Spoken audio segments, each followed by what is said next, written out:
Six Gun Productions. New media, new rules.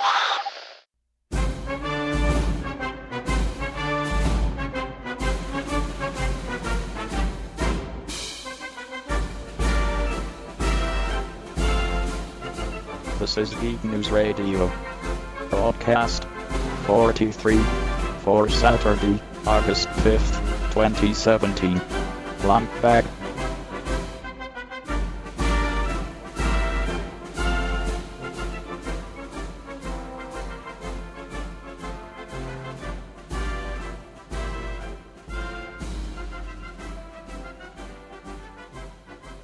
You're listening to Geek News Radio, episode 43. I'm Fab, Shotgun Churchill, coming to you from a field in Isernhagen. And it's your boy, Mega Slippers. I'm sat in a field. Subscribe to my Twitch channel for custom emotes. Does Birmingham have fields? No. I was going to say you're lying, aren't you? I'm lying, yeah. Yes, so if you haven't figured that out by now, we've been playing PUBG just now. In preparation, because we're going to talk about this on this show. And in Crate and Crowbar style, we should probably explain what that is. It's Playerunknown's Battleground. Except it's in all caps, you got to shout it. Playerunknown's Battlegrounds! Yeah, exactly, and it's like apostrophe. It is the battlegrounds, plural battlegrounds of someone called Playerunknowns. Somebody just fell off his bike on the way to like, what? Well, who named it that? That is ridiculous. It's like, what the... Like, why Battlegrounds? Like, isn't it usually Battleground? Is that, like, that's not often a plural, is it? Well, because right now there's one battleground. It should be currently Playerunknown's one battleground. Because maybe if they bring out more maps, there'll be more than one battleground. Plunkbag. Let's just call it Plunkbag. Okay, I think Chris came up with that. Yeah, I'm not a fan of Plunkbag, but I mean, that's because I think... What do you prefer? None of the names. I don't like any of the names. PUBG? I call it PUBG because I'm a scrub. I've seen people in the know call it, Plunkbag. Let's call it Plunkbag. Pubes G. PUBG. It's a bloody good game. It's probably the best game ever made. Whoa, bold claim. Yeah. It's we're gonna talk about that in a bit. But before, what are we drinking? I'm drinking a Störtebeker Pilsner. I have a Teeling's small batch whiskey that was aged in rum casks. Ooh.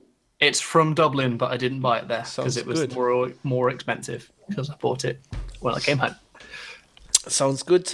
Yeah, so PUBG, I want to talk a bit about Star Trek Discovery. Yes, I now have more opinions than last time. Did you watch that video I sent? I did. You sent me that video. I'll put that in the show notes. I watched that, and I've got thoughts about that as well. So we should probably just quickly talk about what we've been up to, because we haven't done in like a month, many almost shows. 3 weeks. Well, my excuses are moving. And my excuses are work sends me you're on to various places at very little notice. Dave's like on secret assignments right now. Yeah, so I'm spending time in Nottingham and Bristol. Oh, come on, you're just warhammering over in Nottingham. That's not work. If only it was. I know I could get the tram to Warhammer World, and it would be so much better. But yeah, schedule's a bit of a pain. I'm trying to find this YouTube video. If you check our WhatsApps, it should be in there. Oh god, then my phone's off right now because I'll find it. Yeah, so I'm moving. I'm moving to Hamburg. Katie has already moved. That was like her small flat, like to our new flat. Oh, I found the video. Which is a great flat and it's got the fastest internet in the world. Yeah, I'm very jealous of that. It's really good. It's got like 200 megabits down, and now the kicker is like 100 up, which is great for uploading shit. That's like 100 times better than mine. It's really good. So it's one of the reasons I picked this flat, to be honest. Katie wanted the huge balcony. I just wanted the fiber to the cupboard. It's bloody amazing. Yeah, so I'll be moving in not this weekend. We're recording this on on a Thursday. I'm probably gonna put it out on the weekend, but like that weekend I'm packing. The next weekend I'm moving, so there might be fewer shows for a bit. We've got 1 week lined up to do stuff, but it could be a bit of a break. So probably Star Trek, that has happened. So okay, so I watched this video which some guy did. And there's one thing I had no idea, which now in hindsight makes complete sense. So apparently, this new Star Trek movies. So, the Star Trek was owned by Paramount. Yeah. Which at some point got bought by Viacom. Yes. And then I think in 2015 or something, like Viacom split. Yeah, and then the licensing got weird. So this is like the boring Marvel chat about how Spider-Man was owned by Sony and they owned the X-Men, but then like Marvel was bought by Disney, but they didn't have the film rights for those things. So then we ended up with like not the same Spider-Man. Now we have Spider-Man, and then Marvel are bringing out the Inhumans, which are basically the X-Men in all but copyright, so that they can just kill off X-Men. So basically, it's like that. If Viacom, and the film rights went to one company, and then the TV rights went to other. And the film rights specifically mean like the new universe, the Kelvin universe. Well, if I understand this correctly, so the old Viacom is now called CBS. Yes. And they kept the Star Trek rights, and then Paramount, as in like TOS. No, they got all the Prime timeline. Okay, that's what I meant. I meant like Prime universe. Any Star Trek like we know, like the TV series, right? The good Star Trek. And the old movies, the good Star Trek. So they have the good Star Trek. And then Paramount acquired a license to like show the good Star Trek. So this is why Paramount CBS licensed it to Netflix apparently. But then they got a new license. They made a new Star Trek license, which basically they could the brand, but it couldn't look the same, basically. Yeah, so that's the JJ verse, which apparently is now called the Kelvin timeline. So the good Star Trek is the Prime timeline. This is the Kelvin timeline. So, and now if I correct me if I understood this correctly, Paramount, who made the three new movies, is actually not they are producing this under their license, so it's Bad Robot, it's like JJ's company, but they licensed it to CBS. This is why it's on CBS All Access. Yes, but so that would point to this being in the Kelvin timeline, but they've consistently not said that. They've said it's in the Prime timeline.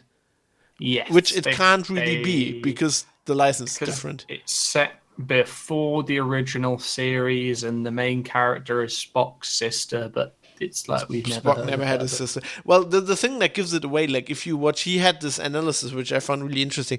Like in the new Star Trek, like the uniforms have like these little Starfleet deltas on it, and so that's apparently the looks like visually set apart. Yes, it's legally distinct Star Trek. Yeah, and the Discovery uniforms, or as we call it, Star Trek Discovery STD. That's a terrible acronym. I like that. It actually fits it very well. So those uniforms have that on there as well? Yes. And I mean, if you look at it, it looks like JJ-verse. Yeah, but it's visually ridiculously similar. Yeah. And so apparently it's shit. Apparently there's rumors that actors are already looking for other jobs, and Paramount doesn't believe this is going to take off. Or CBS, yeah, and then there's it. Am I right that CBS have a secret other project? Well, it's not so secret, but like another project with some other bloke who did previous Star Trek things. Yeah, he did. He did Khan. Going to be actually in Prime Universe. Yeah, well, that's the rumor. That's the rumor. Well, the interesting thing is, so Discovery, was like an integral part of Discovery, of the team was Brian Fuller, who used to write. He wrote a lot of Voyager episodes. I think wrote some DS9, and also did other shows like Pushing Daisies and stuff. Right. So he's listed as an executive producer, and he like co-created the show. But apparently he fell out with the guy who runs CBS, and they fired him. So he's still a credit. But basically, when he left, so the rumor goes that this is all like hearsay, but like he said, okay, you said this is gonna be in the prime timeline, so we have to respect canon, like all the stuff that happened. So we can't like have Spock can't suddenly have a sister we never heard about. And apparently CBS wanted more creative freedom. And said, no, we're gonna change stuff. And he said, no, we can't do that. And then he got fired. And apparently one of the last things he was saying was like, if fans figure out like what you've done here, that this is not the prime timeline and shit, this is gonna be hell to pay. And so far it looks like he's right. Hell hath no fury like a Star Trek fan. Yeah. Enraged. So the problem with this is like the problem I always have is like, why is this a prequel? You know, why don't they just set it after like Nemesis? That would be like the good thing to do. I don't know why. It just seems like the done thing is to make a prequel, because it kind of like I can kind of see the logic that you could frame it as. People say that they want to make it accessible to new viewers, because there are a lot more people now who haven't seen Star Trek, so aren't aware of all the continuity. So you make it accessible to new viewers so they can watch it, but then it will like feed into things that happen later, and the fans will go, oh, that's the thing from blah. But I don't think it really works, because it always seems to constrain the kind of it massively thing, and it always just like ignores the fact that like most stuff that happens after, like, you know, sequels don't always rely on every single thing that's happened previously, and that people aren't necessarily really stupid. Yeah, and also like this massively already constrained like Enterprise, and this is set between Enterprise and TOS. Yes. Also, it's set at roughly the same time where the Star Trek pilot, like the cage, is set, so it can't be in the prime timeline, because there's no fucking space there, and like literally, and there's no, like, the ships look different. So what the fuck? Yeah. It just seems like it's a bit of a shambles. So I'm now less excited about it the more I've kind of watched of this and then went and read stuff. And and the people who supposedly came on as like law consultants allegedly are not there to be like checking that it's doing the Laura Golding job of saying, actually, that's not where the Ultramarines were at that time, but more of just making sure they didn't reuse plots. Because of copyright reasons? Because they can't? Yeah, because of copyright reasons, but then, like, that's not a thing I care about, because I watch Star Trek, and that's not Star Trek. I watch Stargate, so I've watched at least 50% of the episodes, which, like, hey, we went to a medieval culture, and then we cultured them with our Western values of democracy. And that was just Stargate for, like, 4 years of my life. Well, I don't really care about them reusing storylines. Well, I don't give a damn about that, but it's like they reusing characters like Harry Mudd's in this, according to the trailer, and it's like, what the fuck? Like, I mean, it has to be JJ verse, because it can't be the same, like, it can't possibly be, like, have you seen Mudd's Women, the episode? No. It's fucking horrible. Like, this is one of the earliest TOS episodes, and so let me recap the plot. I've been watching TOS recently. That's unfortunate. So no, it's actually quite fun, actually, in a weird self-punishing way. So they beam aboard this guy who has like 4 women who he wants to sell to miners on a colony. Oh. And it turns out they're like really old and ugly, and they use these pills to become good looking. Right. So, and then Kirk starts flirting with one, and they have like this magnetism, so they walk around and all the men just like immediately, like, their brains shut off. They start thinking with their penis and run into the next wall. Oh my days. It's some really interesting scenes where like they're in the engine room, and like this guy's just zoning out, and like the female officer is just like, what the fuck's going on? So actually, I think they had a Voyager episode later where they made kind of fun. Or was that Enterprise? No, I think that was an Enterprise episode. Yeah, the Orion slave girls. I don't know. Anyway, so this is like the most sexist Star Trek episode ever. Like, you can't possibly like tackle this again today. It just doesn't. And That then sounds bad. they remade Klingons again, and they look different. And like, The explanation is that they're like a different sect of Klingons. They that should are be more looking like religious. humans because in like 10 years, literally 10. This is 10 years before TOS, so or 14 years, I think. So they. And then they look like humans because, like, they only look like they look in Next Generation because of, like, that was a plot point in Enterprise when, like, the Doctor just, like, had to fix, like, a genetic effect, and now the side effect is they look like that. Or, like, it was a weapon, I think, a biological weapon, whatever. Yeah, like, I know there's, like, in-universe stuff that explains all that jazz, but I would be entirely fine with just some of the things being like, yes, a conceit that these are things made by humans in the real world, and as such, like, production values change. I'd be okay with that, but you can't use that explanation if there's already in-universe plot. And why? Why do that? Why not, like, either set it, like, a long time after the other Star Trek? I mean, also, this is, like, really dark, so it could be set after that. You could have easily, like, shall I get my Fab Star Trek script out again, where, like, it's just, like, 100 years later, and the Federation is fucked. And then you make it dark, and you make it gritty, and you make it like The Expanse. Like, what if the Marquis won and, like, the Federation? Yeah, or the Borg. What if the Borg won? Or, like, whoever, anybody. Like, man, the Romulans.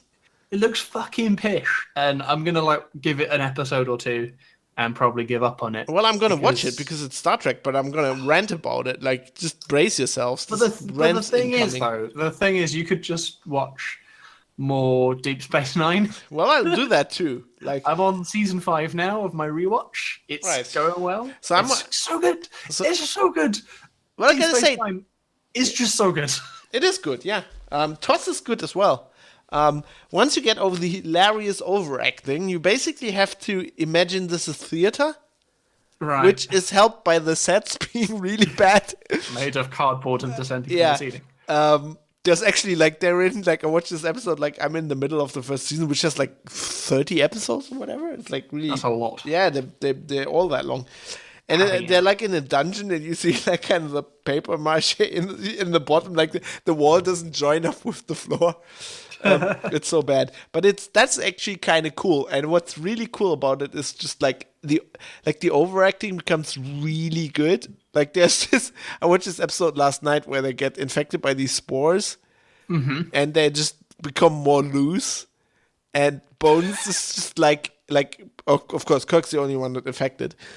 Never explained why. And then Bones is just like, Spock's like having fun and shit. He's like climbing on trees.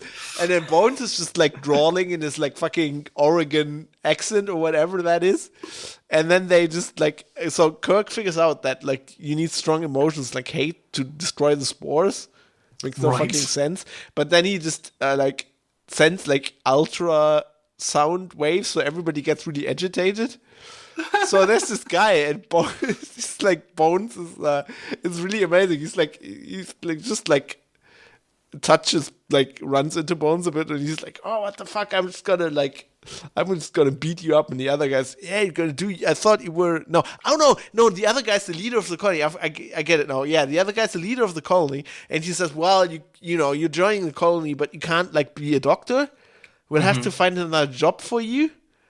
And then Bones is like, why don't you make me a mechanic, boy, so I can beat little shits like you? So basically, the other guy said, what you gonna do? You're a doctor. And then Bones, this is amazing. I took a screenshot of this. It's so good.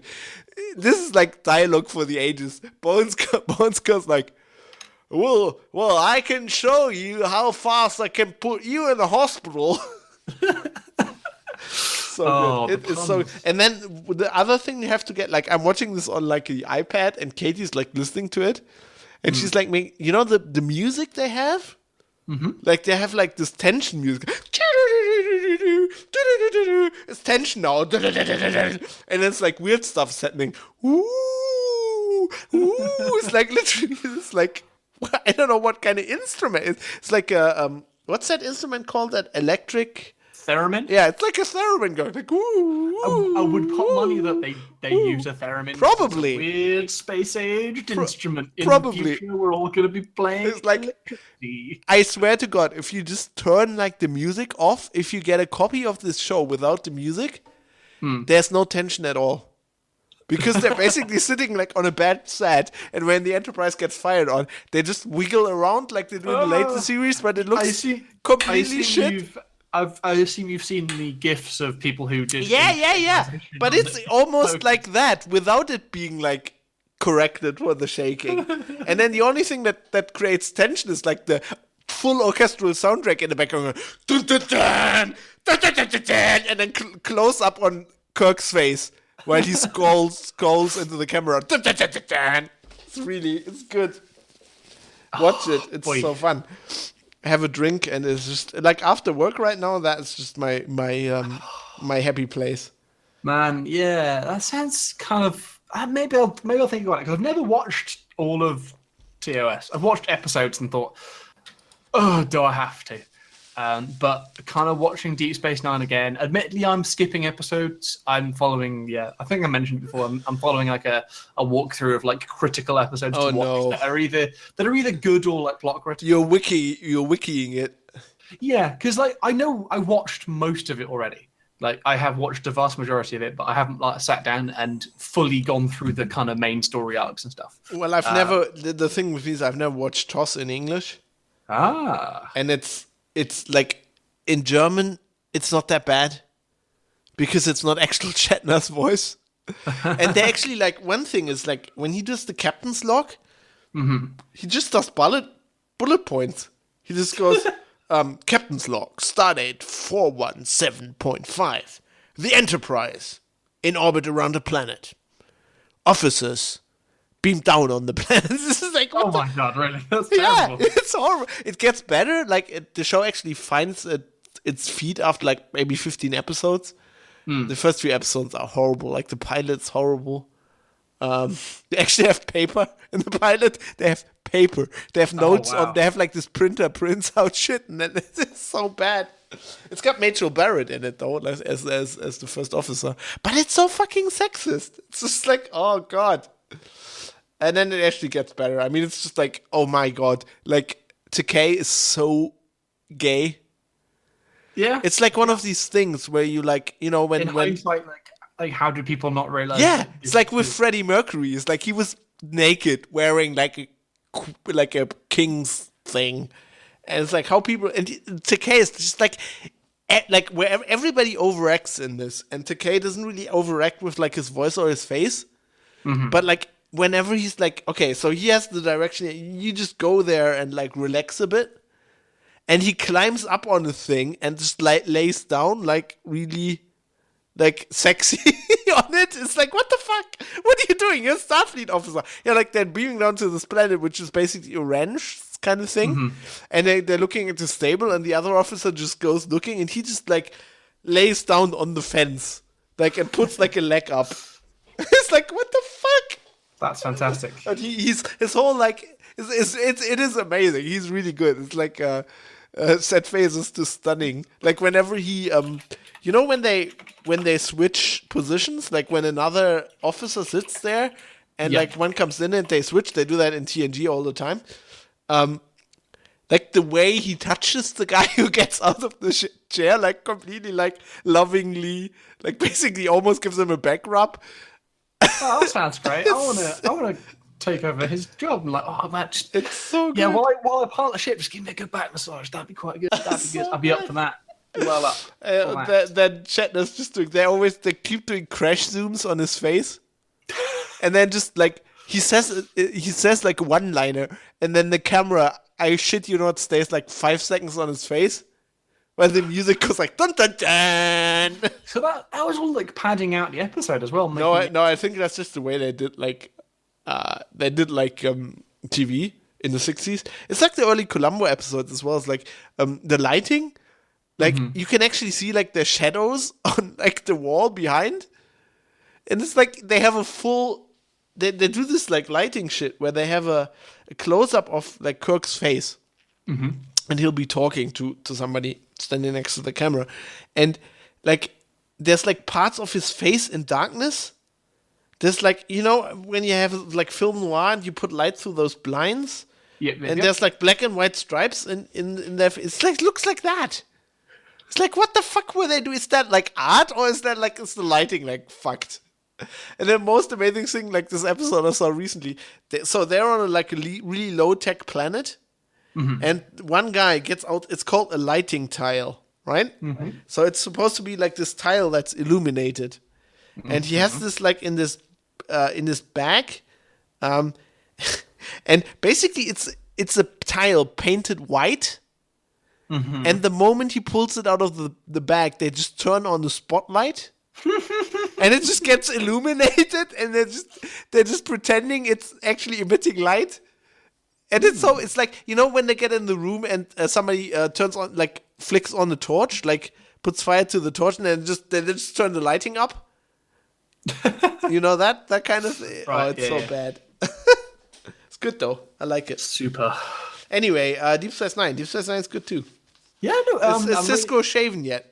Yeah. So it's wow, really good episode start. like so he's like he's bald and he's got the beard now. So That's when it starts to get really that's good. literally like that episode is when it's like, oh man, this shit's good. Yeah, he's going badass.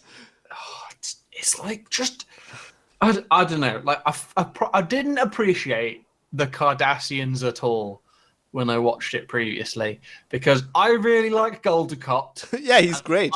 I think Garrick is maybe the best character. Garrick is amazing. Fucking ever. He's the most sass.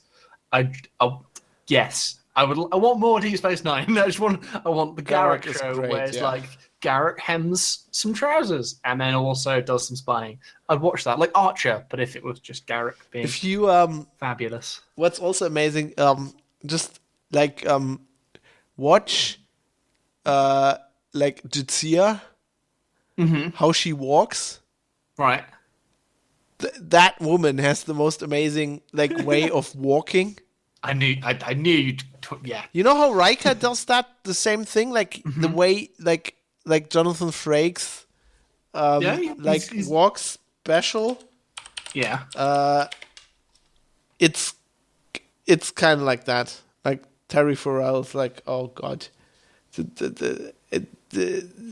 like she, you know how like some actors don't need to talk in a scene and they can dominate the scene.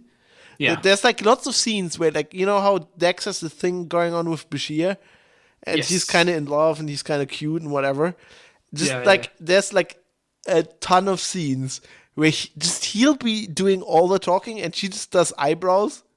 Yeah. It's Just raise the eyebrow and went, Oh sure god, it's so about that? good. You sure that's the plan? It was like, It's okay. so good.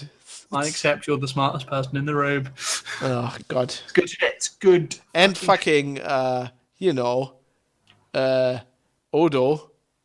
Yeah. oh god. Although legit. I mean, I always Rene quite liked Oberjohn Odo. he's great. He's amazing. I liked Odo, but yeah, it's good shit. I think yeah. Well, this the rewatch amount was of acting he does with that fucking makeup on his face is just amazing.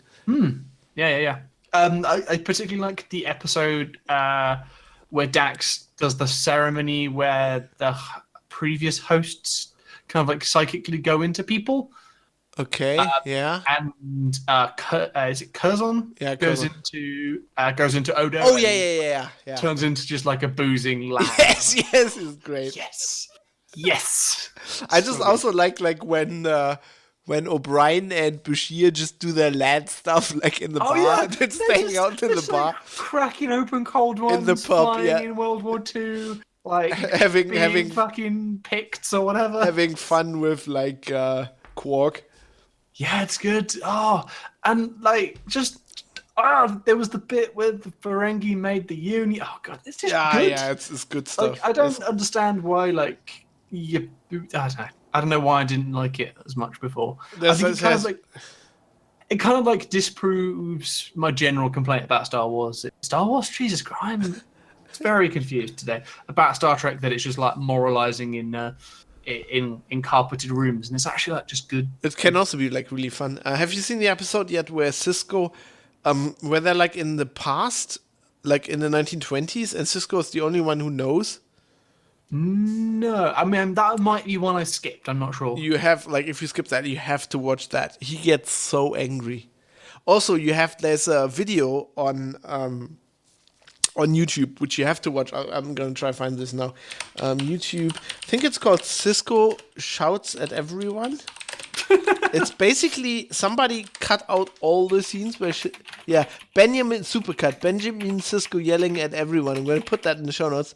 You have to see that. So somebody cut together like 5 minutes of Sisko just shouting at people. And he's just so badass. Like he just walks around the room going, what the I like him. He's great. It's the best. It's a really good episode where like Q turns up and he goes like, Q goes like, well, I could do this with Picard. Basically, Cisco just like knocks him out, hits him in the face. He goes like, Picard never did that. I'm not Picard. I've had it with this jackass. Oh, it's so good. He's great. Yes, I'm going to continue watching that and finish that off. It's well good. Yeah. So, like, the main thing we're going to chat about is PUBG. Oh, yeah. Plunkbag. Plunkbag. So, like, why did you start playing this? Because it looks like the least fan. Because you have gone on record as not liking shooters. It is the least fab. We should probably preface it with what it is. It's if you're familiar with games like DayZ, it's like that. Basically, it's the Hunger Games or Battle Royale. There's 100 people on a map, and it's a fight to the death with an ever-decreasing area in which you fight in. That's pretty much it. You shoot lads in the head. You got loot and bad shirts. Yeah, that's pretty much it. Why did I start? Yeah, well, it is the least fab game, I guess. It's Martin's fault. Okay. So, Martin from like my work. Yep. We used to play Overwatch, and then I got kind of like out of playing Overwatch. Yeah, I can see that. Like I have times when I'm like, man, Overwatch is great, and then I have other times like, oh. And he was like, do you know about this game? Have you played it? It's great. And I'm like, yeah, I heard about it. Like everybody's raving about it, but like I read about it, and it's like it seems like the least fab game there is. So I was like, I'm not gonna play this. When he just like basically kept nagging me, and he was right. So I at some point I was like, okay, I'm gonna watch this. Like I'm gonna watch some stuff, and then I watched like Yoxcast play it. Yep. And then I watched, I think, P-Flags. Yes, it's been the kind of like pre-international Dota tournament.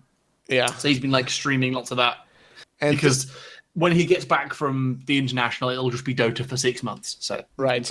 And I got sold. I got sold on that. Like completely. Like I was like, oh wow, this is great. And usually I don't like. It's not that I don't like shooters. I just don't usually like the stuff you do in shooters. Okay. I think. What, shooting? Oh, somebody's having fun outside. There's a big argument happening outside. Jesus Christ. Wow. Next thing you hear is like somebody cocking a shotgun. So no, not the shooting. It's like I don't know. It's just like I don't like the other people, and I don't like the. I mean, it's weird. I mean, what makes it interesting for me is like the high stakes. So it's like you're dead and that's it. It's like no respawning. Okay. And also, it's like I'm not really that good at the shooting, but this game is like a big part of it is like orienteering and hiding.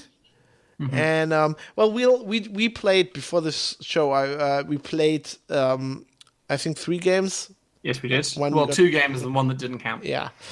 So I'll stream that and I'll put it on YouTube. I'll put a link in the show notes as well, so you can watch it, and maybe get an idea. But it's also a very different game if you play it alone. If you play it with a group, if you play it with a group of 2, it's kind of cool. But with 4 people, it's amazing. It's just like a good time with lads. I mean, you'll have like there's a lot of downtime where you're just lying in fields and shit. I mean, I call it like Crouching in Field Simulator 2017. Sometimes, and it's a bit like that. But if you're playing it with more people, you'll just like talk, you'll have a good time, and then suddenly somebody says, "Shut up, a car's coming," and everybody just drop down, and like you have to coordinate. And it's like there's people at 255, there's people at 250, there's somebody's shooting, right? And then one of you'll get shot and is dead, and then he can like spectate the other people and will like, "Oh, have you seen that guy on the hill there?" and shit like that. It's just like cool, and it's really intense. Like, so the circle keeps shrinking, so you get there's a zone you can be in, and it'll tell you where the next zone is, timer, and then the zone will slowly shrink. There's like this big force field that'll slowly start killing you if you're behind, which is kind of scary. We kind of got caught out by that once. And it's very stressful when that happens because it doesn't kill you immediately. It starts doing damage over time, and you're like, "Oh my god, can I like you good? Like just like put your gun away so you can sprint even faster." And you're like, "I can make it," and then you almost don't. Then you get shot, and you die anyway. Yeah, and you're like really, it's really tense because like that you're vulnerable while you're just running, trying to get into the zone. So that you'll get a circle, and then you get some time, and then another circle appears. Well, you get a circle, and then it shrinks, like the force field shrinks to that circle. Then another circle appears, you have a countdown, and then it starts shrinking again. And like the circles are randomly placed. And also like in the beginning, a plane goes over the map in a straight line, and everybody jumps off, and that line is like randomized, and it won't go over the middle of the island, for example. Sometimes just skirt the edge. And even though the map's always the same, like that gives it enough variety, so the games are always different. Like it's a completely different game if it like shrinks over the military base. Yes, it was quite interesting to see how the game differed with our different starting, kind of how we were positioned differently. So the first game and the second game we played, the first game went considerably better than the second. You jumped out, I just jumped out like a second after, and I could follow you down, and we basically landed in the same place. Second place happened, and we saw other people landing. I got killed. And got killed by them because one person got a gun quicker than us. But in the third game, I managed to just completely balls up following you. So you were like 1.5 kilometers away. So we were immediately like just talking on comms, being like, okay, we're going to head to this bit. Like I try to avoid. Immediately you feel way less secure because that's true. Now I know you're not like looking. Like you haven't got my back. Like we both have to be far more aware. And then because when you're playing in 2-player mode, everyone else is also playing in 2-player mode.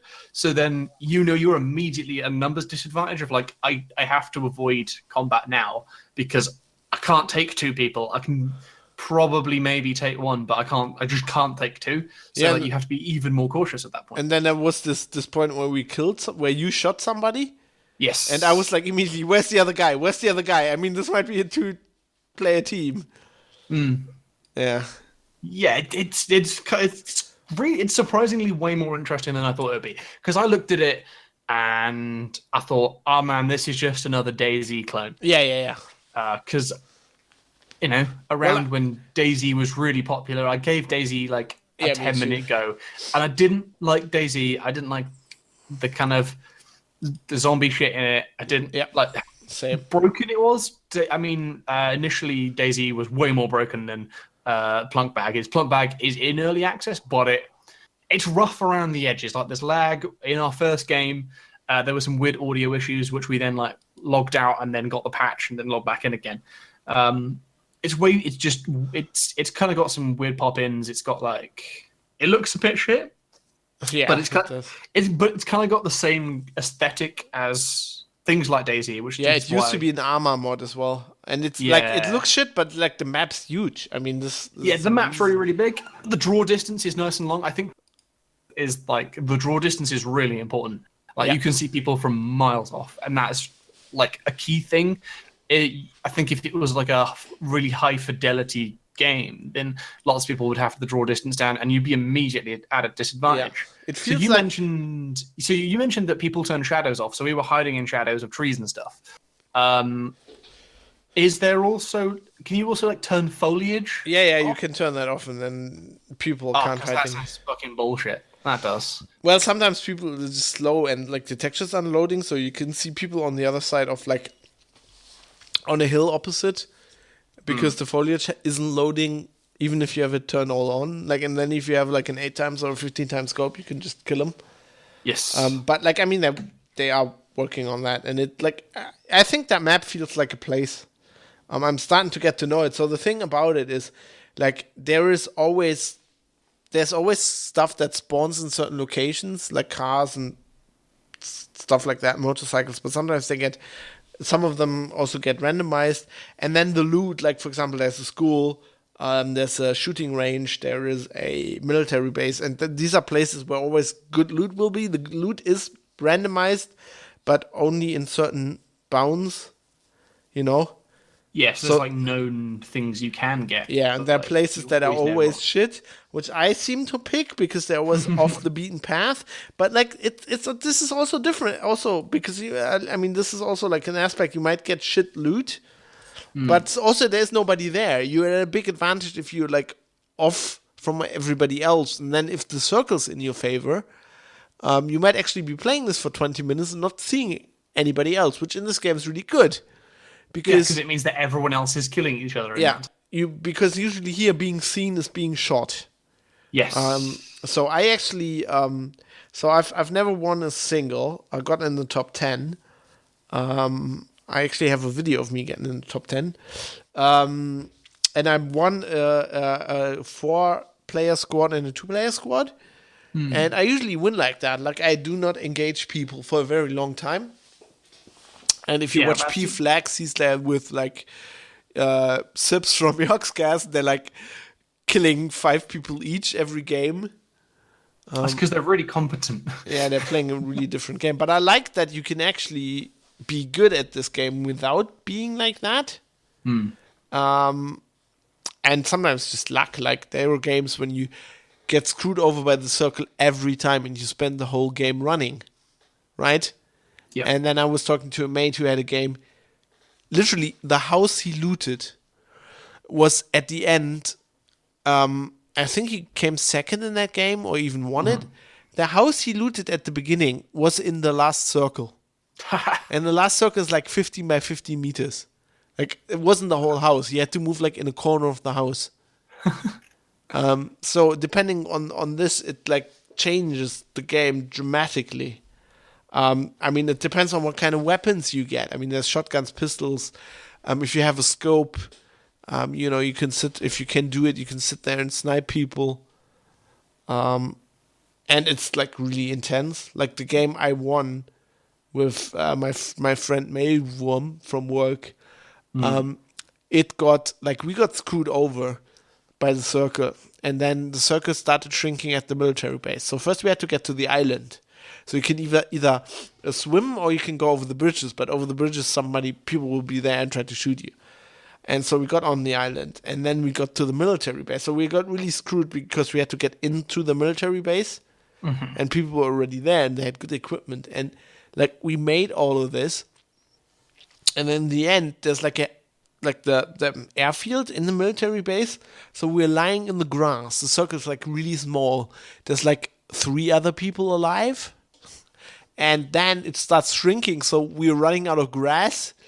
So we're basically robbing around on the tarmac. And then there's like 3 guys. So like, one guy gets up, the other guy shoots that guy, the third guy shoots the guy who just shot a guy. And then like, Maywood was just like kept creeping towards the guy and then just shot the guy and we won. But that game was so fucking intense. Like, we were literally like, it's like we're running out of grass. It's like, oh shit, I can't, like, what? I'm robbing, like, I'm on the tarmac now, people can see. Oh, that was so intense. I don't know, it's a surprisingly good game. Yeah, no, I would recommend people check it out because it's like 25 quid basically, Yeah. which is not bad. And the stuff also like it's it's only multiplayer, but the way it so two things I really like about it. I usually don't like multiplayer games. I don't like shooters, but the thing is, like the games are fairly quick. So even if you win, it might only be 45 minutes. Yes. And you maybe play like if you have two games like that in the evening, you're done, because like it keeps there's so much adrenaline that you just like I when I do that I have to like cool down with like an episode of TOS for an hour, or I can't sleep because it's so fucking intense. And then the other thing is basically you don't have to interact with people at all. No, yeah, there's no like voice comms, there's no like. Well, there is tuning voice up- comms, but like you give yourself, Yeah. you can only hear them when they're close. Yeah, it's effectively there's no like party chat or whatever. There's no. There doesn't seem like there's ever banding up with people on the fly. Like you're always Yeah. enemies. Well, if in the single, and then if you're playing it as a team, obviously you need to play it with friends, preferably on like external voice comms, so you don't give your position away. Leak strategies away. Yeah. And it's really fun. Oh, we were playing it with a team, and we had these other guys, and they were using in-game voice comms. Oh, So no. we were in a house, and we could like hear them. They're in the house. They're in the house. We're going in. We're going in. So we could completely own them because they were giving away. Like I think they didn't know. Oh, nice. That was interesting. That's great. I'd appreciate a kill cam because I'd like to know how I was killed. Like if I was sniped from miles away, I'd like to see them sniping me. Right. Yeah. Like like a 2-3 seconds before you get killed. I'd like to see what my opponent was seeing. Yeah, at that would time. actually be good. I really like the spectator mode. Like even if you're out really early in a team game, it'll still be a lot of fun because you have tension. You're like with your mates, and you're like looking around on the screen, like trying to spot enemies they might have missed, and then tell them and shit like you that. like because you're like it kind of makes it so that if you're on a team of two and one person dies, you're not immediately at the massive disadvantage of having no one else. Like you've got someone else who can at least look behind you while you're pointing forwards, basically. Yeah, and even then it's like there's a Yogscast episode where they're playing with 4 people, and then everybody except Sips dies, and Sips actually Right. really good, so he's got Ron Johnson in the game, and Right. there's like Lone Wolf Ron Johnson, and he just keeps lone wolfing it and killing people, and everybody keeps watching, and it's like really good. Or it's like when you have a team and like in the beginning or whatever, and 2 people get killed. Then it's like the other 2 like avenge me, like we're not winning this, just like avenge my death. Nice, yeah. It's good. It's really good. I would like to play more of it. We will. I don't think it's gonna. So the one thing I think in the video when you said when you went to like have a break and you said entertain people, one thing I said about was I'm not sure what the kind of like longevity of it is. Like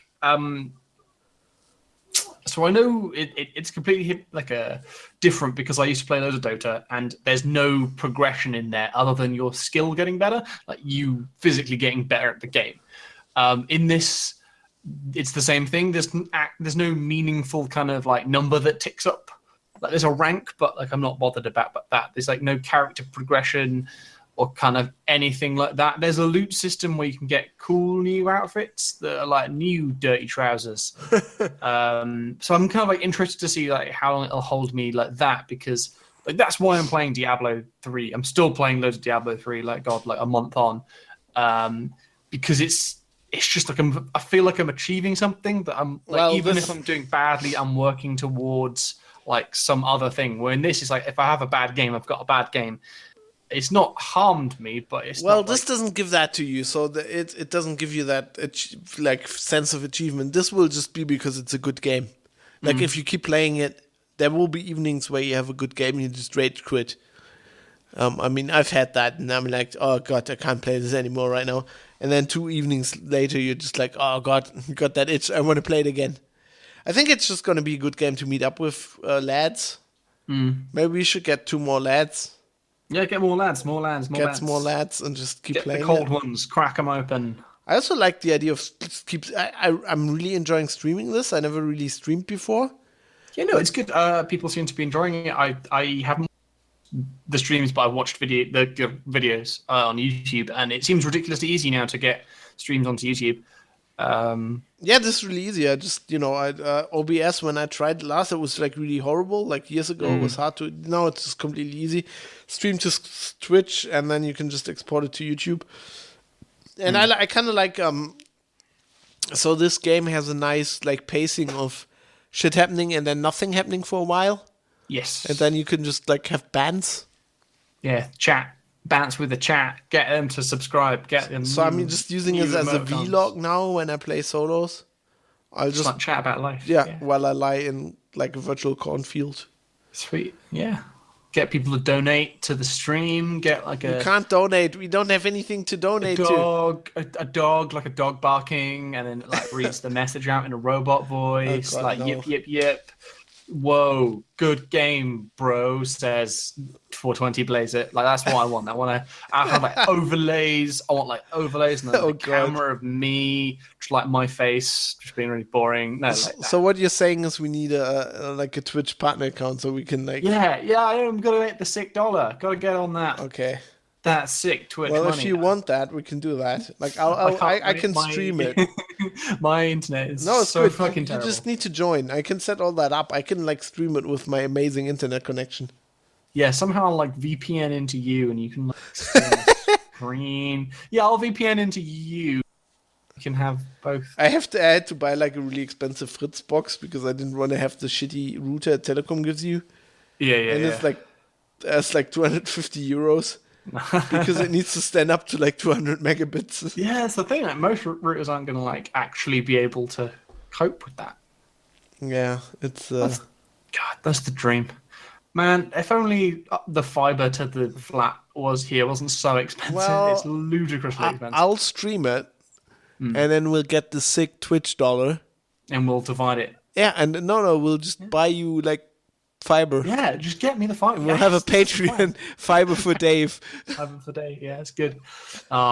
It's the man. So I like the moment I heard that there was fiber coming to the flat, I freaked out. It's like, oh my god, they're gonna put fiber in my flat.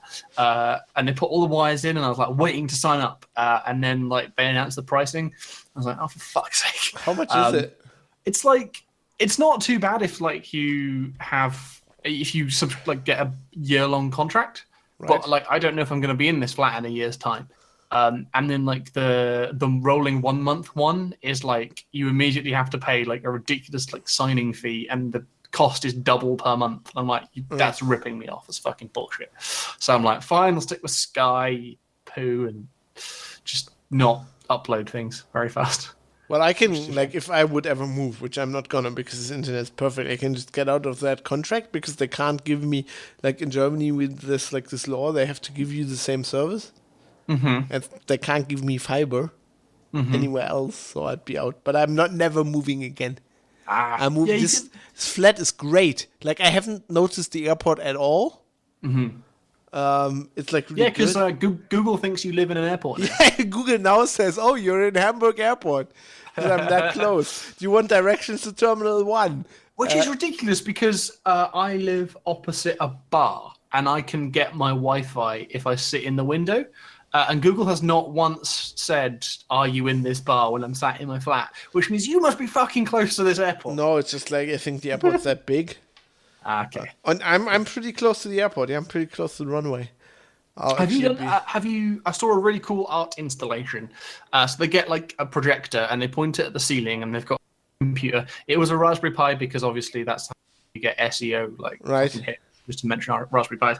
But it's got like live traffic information, and it's like plotting plane routes. Oh, above. I should do that, like with Flight Radar. Yeah. So it plots what is currently going over your flat. Well, and like direction. My plan is actually I'm gonna get a there's like really cheap like USB software defined radios. Yes. and I'm yeah, gonna yeah. set up an ADBS receiver. Okay, So cool. I can apparently track- if you do that and send data to Flight Radar, you get a free premium account. Yes, you do. It was a related article that was the art installation. Was like, So I think I can easily pick up like the ground like radio from all the planes there. definitely, yeah. I thought about doing it, but like, I have no. Actually, real what way the of one thing I mounting want to it do, like sometimes to relax, I listen to ATC, but it has to be like Ireland, Right. because in Germany, in the UK, and I think Netherlands and Ireland are the only two countries in Europe where it's not illegal to listen to ATC, What? which is weird. Like in the UK and in Germany, so you can't like buy a radio for that frequency, Right. and you're not allowed to listen to it. Although with like software defined radio, of course, you can You just could like do it, tune in. I might do that. No, I would. I would never. No, I would never do that. You should. Someone should like set up streaming for that though. They like have their radio that Well, yeah, like, that's listens to it how and then live they ATC works. They have. Oh, is it? Okay, cool. Yeah, except there are no links for like those airports because it's They're illegal. illegal. So you have to have your own like radio. It's not like they can check that you're receiving. Yeah. Unless your receiver's secretly a transponder and it's just like posting what frequency you're currently. Well, I don't tuned think to. anybody will care anyway. No, probably. You get a lot of problems if you start sending shit like on the ATC frequency. Well, oh yeah, no, it would be on like This is call sign Big Booby for Hamburg Tower, requesting permission to crash. Requesting permission to stand by. Oh my god, my T-shirt arrived. I Oh. never said. My Air Force Proud Blog It T-shirt arrived. I've not That's worn great. it yet because I was very drunk when I bought it, and it arrived and I forgot. I was like, what the fuck am I on this? I'll be like that. I'll be like on the ground, like on the approach frequency of Hamburg Airport. It's like somebody calling, "This is Lufthansa flight Delta 47 requesting permission to land." And February going, "This is Hamburg Tower. Feel free to block that." Did you see the most recent one where there was just like really, really terrible people in ATC? Like, No, not really yet. drunk? It was really good. Because he just like spent the entire time correcting him. He's like, I'm putting in a formal complaint. This is ridiculous. It's so good. Those videos have not got old yet, which is nice. No, he's great. And now apparently you have a T-shirt of a YouTuber, which I'm not sure is shameful, but it's pretty I good. like that. We have to get T-shirts. That's part of the Get Fiber for Dave push. Oh yeah, no, yeah, you can get Fiber for Dave T-shirt. Proceeds go to the Yeah. Fiber for Dave fund. It's legit. I think we should do. Let's not do this because it will break tenant one of this podcast that we'll never have a Patreon. No, it's okay. If the money, Speaking of which, if we're the money brought goes, to- I'm okay with that. If the money goes to you, I don't have Okay. to do the taxes. It's all good. Oh, okay. Well, I mean, I felt like it was more. We don't really pay for like much because we're brought to you by Bitemark Hosting. Yes, Boom. we are.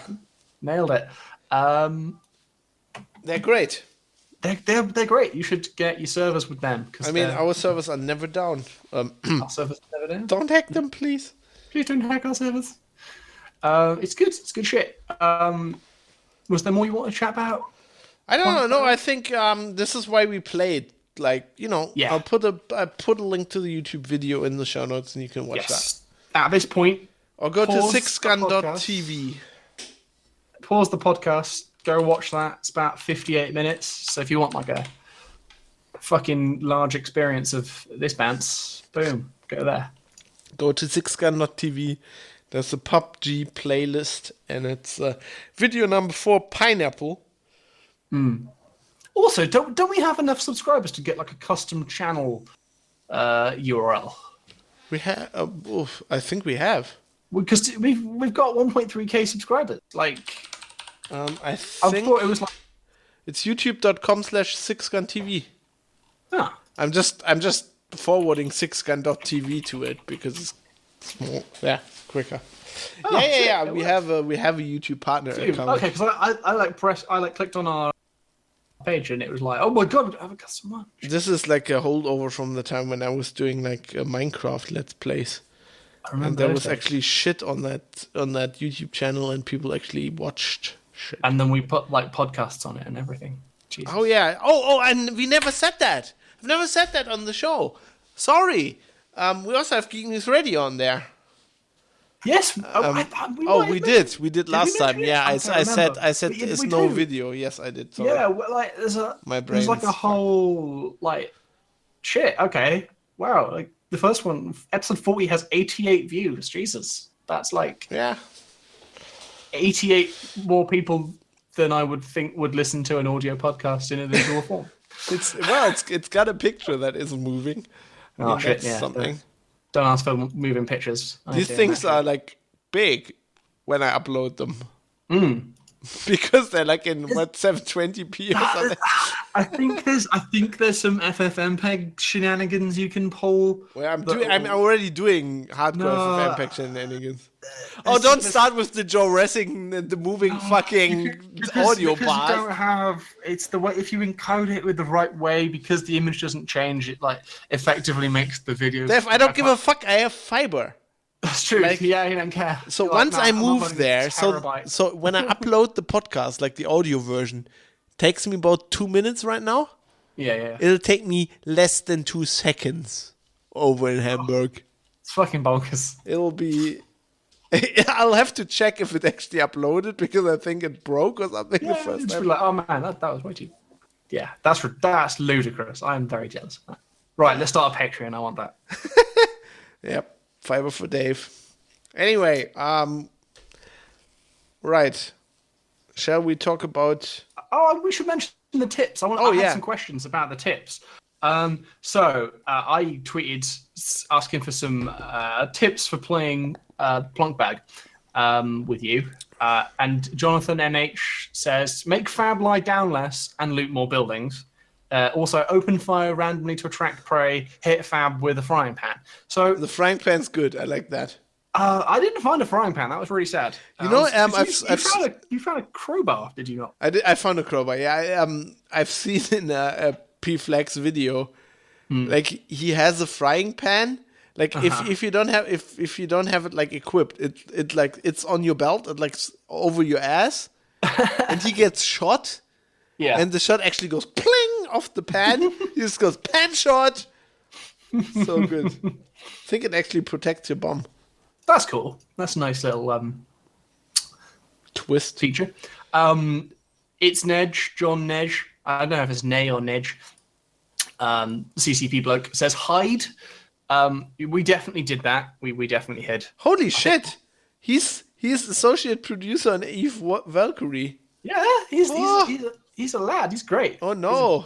I feel pressured now. We have people who do good things listening. Why?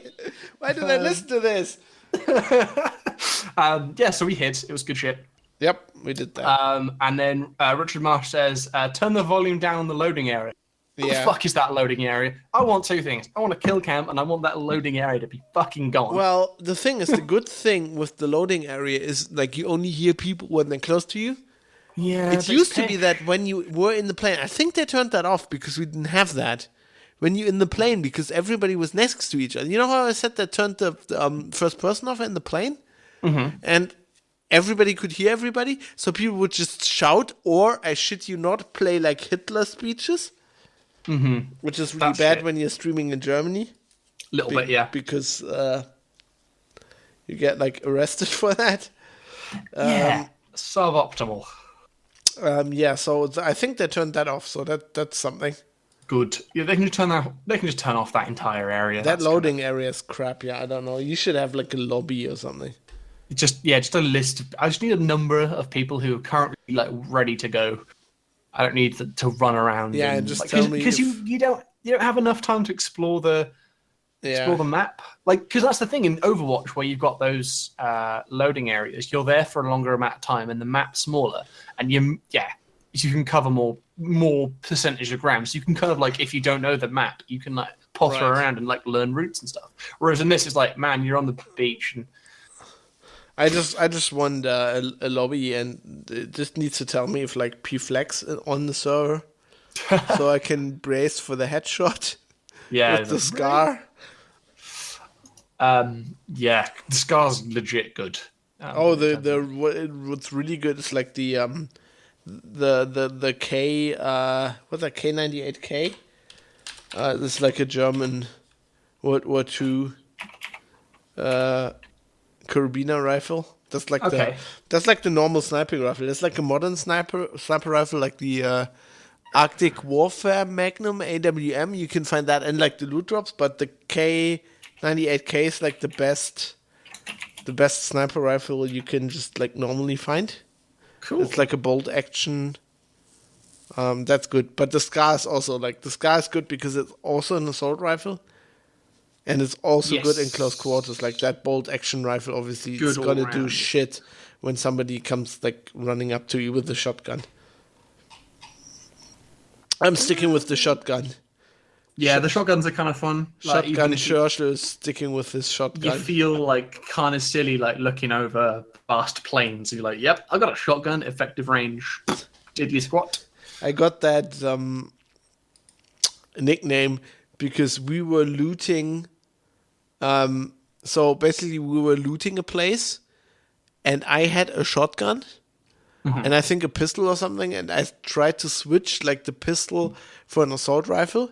And I picked up another shotgun and only realized when we were gone, like 2 houses over. And I'm like, okay, I'm going with 2 shotguns now, I guess.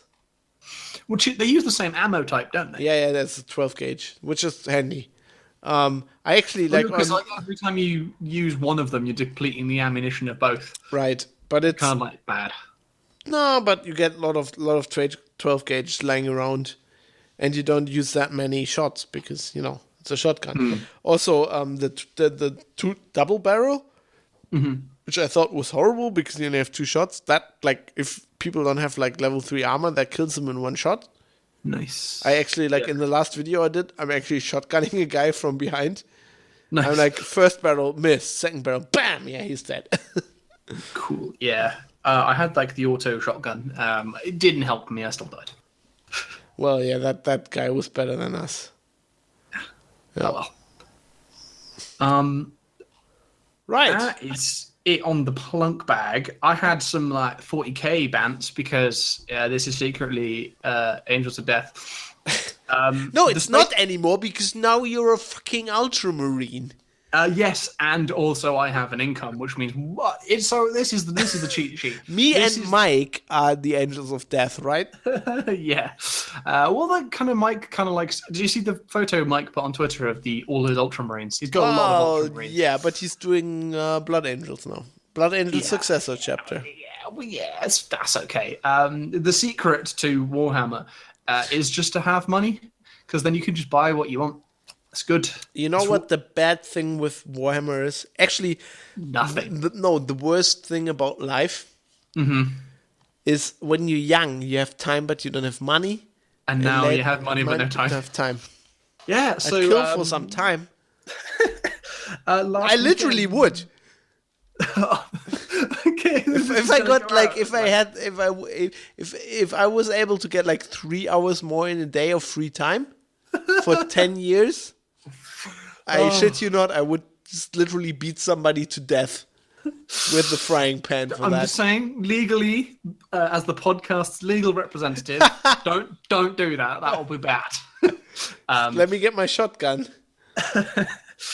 So last weekend was the first week of the new Space Marine releases. So it's the kind of back to the old, like we're in the Space Marine release period. You mean it's Tom Walton time? It's Tom Walton time, which is great. So last weekend, 2 things importantly came out. There was the Space Marine Codex and the Redemptor Dreadnought. I'll chat about the Dreadnought first. It is fucking beautiful. It's really big. It opens up and there's like the old sarcophagus in there. I'm calling it the Fat Boy because it's a normal Dreadnought. It is a normal Dreadnought sarcophagus kind of enclosure with more armor bolted on, bigger arms, longer legs, so it's taller and wider and has bigger guns. And it has 2 little moving bits. It's really nice. So like the kind of newer kits seem to have kind of like more posability and sort of more dynamic stuff. There's like a 2-door thing which you can open like one upwards, one downwards, and you can get, like look inside and it's the old sarcophagus kind of interior.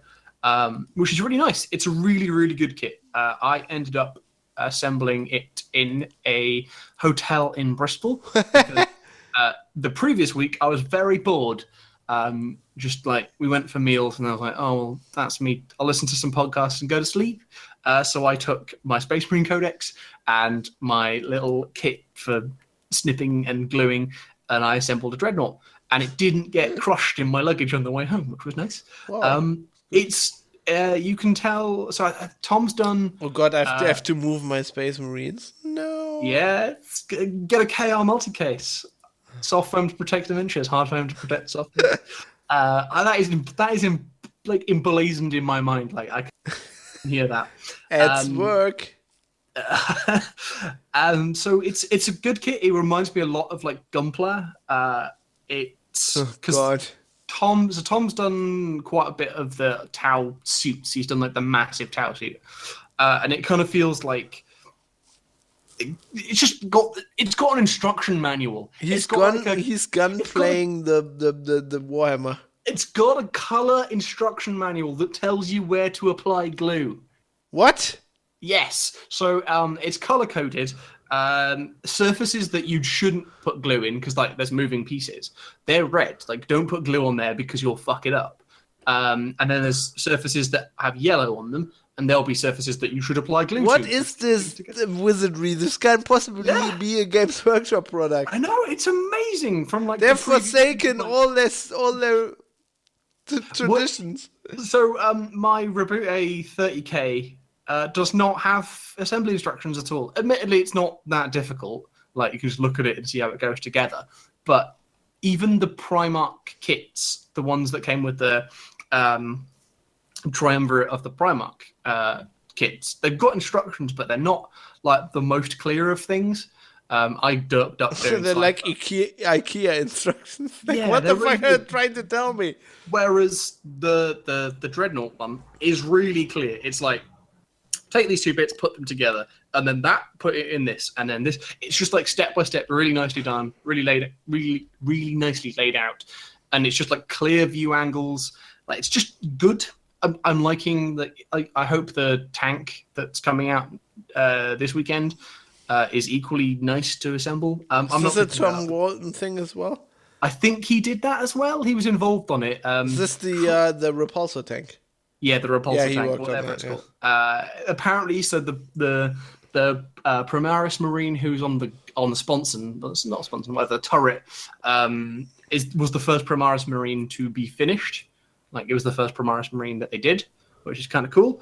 And apparently, there's a secret meaning in the number and placement of the studs on his head, but he didn't go into more detail. So I'm going to have to look at that and work out what the fuck he's on about. Okay. Because that's weird. So yeah, the Redemptor kit is really nice. The rules seem legit. There's some very powerful guns on that. It seems quite durable. It's big. It's not going to get cover like that. It's going to get shot to shit straight away. Because it's kind of scary. So I feel like I should get a second one and have double the scariness, which is good. It got a nice big base, so I've kind of like put, so it comes with like a couple of alternate parts, like one for like the chest piece, so you can have like a different Aquila, so like either an Aquila that is just like an Aquila, or you can have one that has like a scroll on it.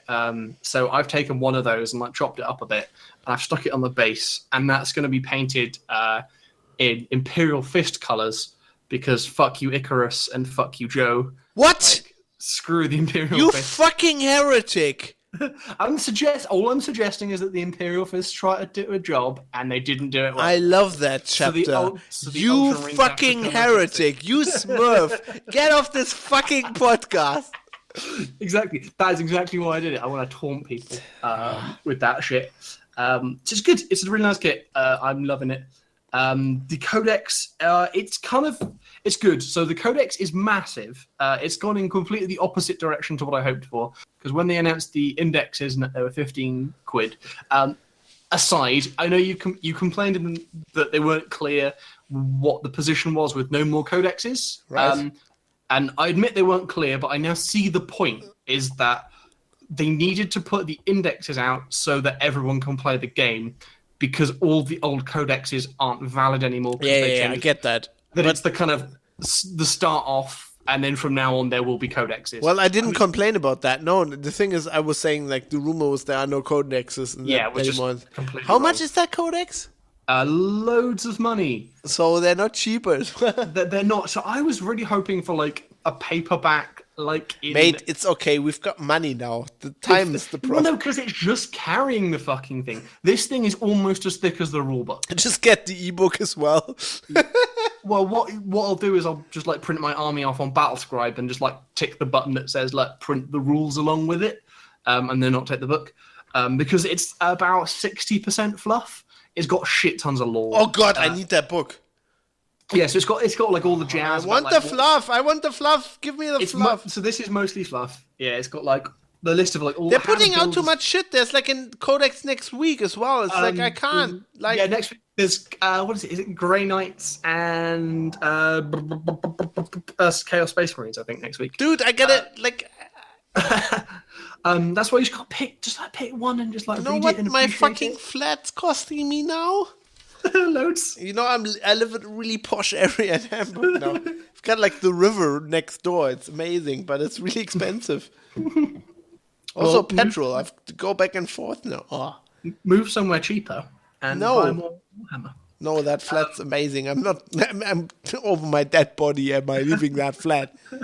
So good. We've got an elevator next door. It's like we live next door to the elevator. So Tory. I drive my bike into the parking garage.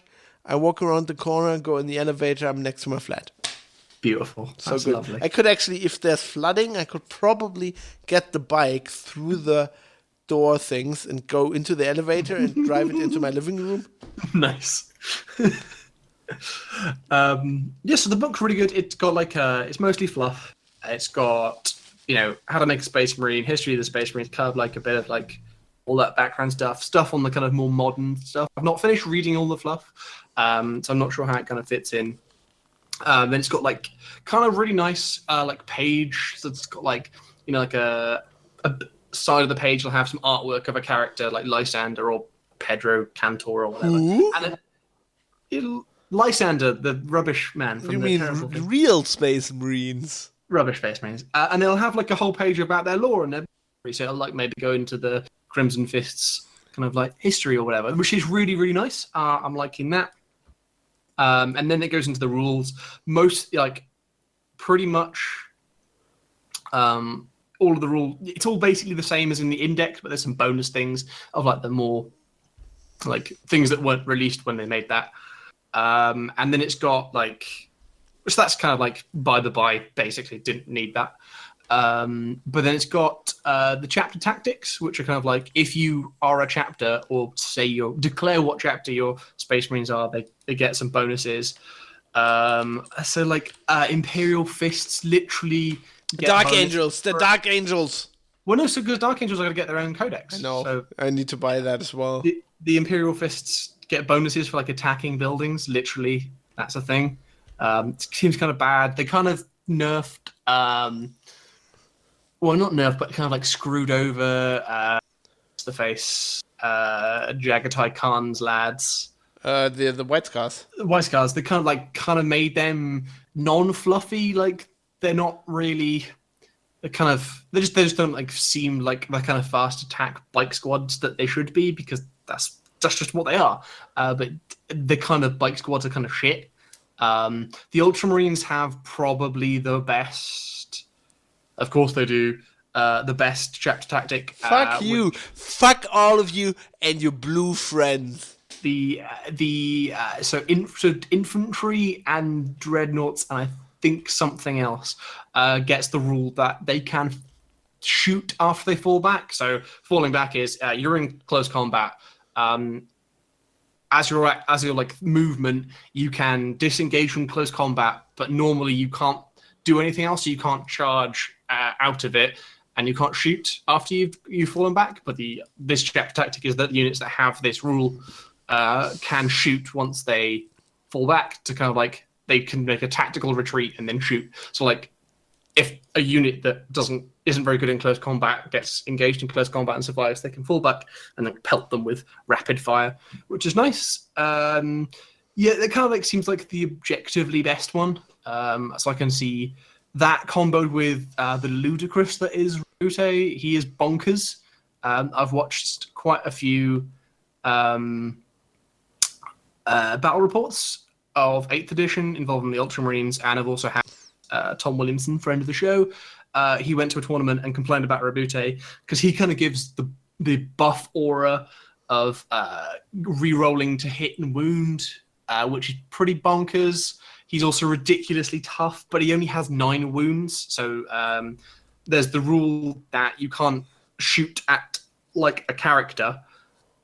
Basically, yeah, I think you can't. Yeah, pretty much can't shoot at a character if it's not the closest one. So if Rabute is, here, but then you've got a unit of Space Marines in front of them, you can't shoot Rabute because he's in kind of. Well, so it's kind of like shoot the big guy with the ridiculous name, boys. Well, that's the kind of idea that if you have 10 or more wounds, you can target them anyway. But it's just to mean that people can't just blast like your characters that are like less ridiculous. So you can't like blast your Space Marine captain off the table with like some fucking basilisk, because that would be kind of boring. But Rabute is so good; he gives such a good buff.